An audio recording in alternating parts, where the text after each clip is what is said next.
সৈনিক school Goalpara recruitment 2025 ফালৰ পৰা এতিয়া নতুনকৈ মুকলি হৈছে 9টা পদ আৰু এই পদকেইটাৰ কাৰণে যদি আপোনালোকে আবেদন কৰিব বিচাৰে ইয়াত আপোনালোকৰ 10 পাছৰ পৰা পদ আছে। আপোনালোকে যদি মেট্ৰিক পাছ কৰিও আছে তেতিয়াও আপোনালোকে এই পদকেইটাৰ কাৰণে আবেদন কৰিব পাৰিব। মেট্ৰিক পাছৰ পৰা আপোনালোকৰ BA পাছলৈকে পদ আছে আৰু টোটেল আপোনালোকৰ পদ মুকলি হৈছে 8টা। সৈনিক স্কুল গোৱালপাৰা ৰিক্ৰুটমেণ্ট 2025 ফালৰ পৰা এই 8টা পদ আপোনালোকৰ মুকলি হৈছে আৰু ইয়াৰ যি আপোনালোকৰ আবেদন হয় আবেদনো বৰ্তমান আৰম্ভ হৈ গৈছে আৰু আবেদন কৰা আপোনালোকৰ লাষ্ট ডেটটো হ'ল 1 ছেপ্টেম্বৰ 2025 আপোনালোকে সৈনিক স্কুল গোৱালপাৰা ফালৰ পৰা ওলোৱা এই 8টা পদৰ কাৰণে আবেদন কৰিব পাৰিব। আবেদন কৰা লাষ্ট ডেটটো হৈছে 1 ছেপ্টেম্বৰ 2025 আৰু ইয়াৰ আপোনালোকৰ যোনকেইটা পদ ওলাইছে এই পদকেইটা আপোনালোকৰ বেলেগ বেলেগ বিভাগত ওলাইছে। আপোনালোকৰ দুটামান বিভাগত আপোনালোকৰ কোৱালিফিকেশ্যনটো BA বিচাৰিছে আৰু বাকী যোনকেইটা আপোনালোকৰ পদ হয় আপোনালোকৰ TGT টিচাৰৰ যোনকেইটা পদ হয় সেইকেইটাৰ কাৰণে আপোনালোকৰ কোৱালিফিকেশ্যনটো ইয়াত গ্ৰেজুৱেশ্যন বিচাৰিছে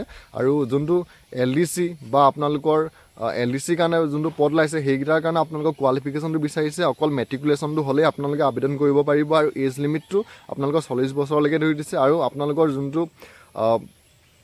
আপোনালোকৰ PTI কাৰণে পোষ্ট ওলাইছে ইয়াৰ কাৰণেও আপোনালোকৰ কোৱালিফিকেশ্যন ধৰি দিছে। আপোনালোকৰ PTIৰ কাৰণে আপোনালোকে গ্ৰেজুৱেশ্যন কৰা হ'ব লাগিব আৰু বাকী আপোনালোকৰ যোনকেইটা পোষ্ট আপোনালোকৰ LDC হয় কণ্টেক্সুৱেল সেইকেইটা পোষ্টৰ কাৰণে আপোনালোকৰ কোৱালিফিকেশ্যনটো ধৰি দিছে। অকল আপোনালোকে মেট্ৰিক পাছ হ'লেই আবেদন কৰিব পাৰিব। তো 4টা পদৰ কাৰণে আপোনালোকৰ বিচাৰিছে মেট্ৰিক পাছ আৰু বাকীকেইটা পোষ্টৰ কাৰণে আপোনালোকৰ বিচাৰিছে কোৱালিফিকেশ্যনটো আপোনালোকে গ্ৰেজুৱেশ্যন কৰা হ'ব লাগিব।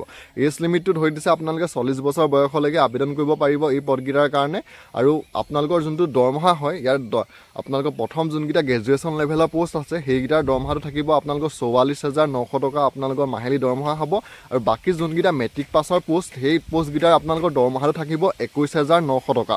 তো 21,900 টকা আপোনালোকৰ মাহিলী দৰমহাটো থাকিব আৰু আপোনালোকৰ ইয়াৰ যি বৰ্তমান অনলাইন এপ্লাই হয় সেয়া আৰম্ভ হৈ গৈছে। আপোনালোকে ইয়াৰ কাৰণে অনলাইন যোগে আবেদন কৰিব পাৰিব 1 ছেপ্টেম্বৰ 2025 লৈকে। তো অনলাইন আবেদন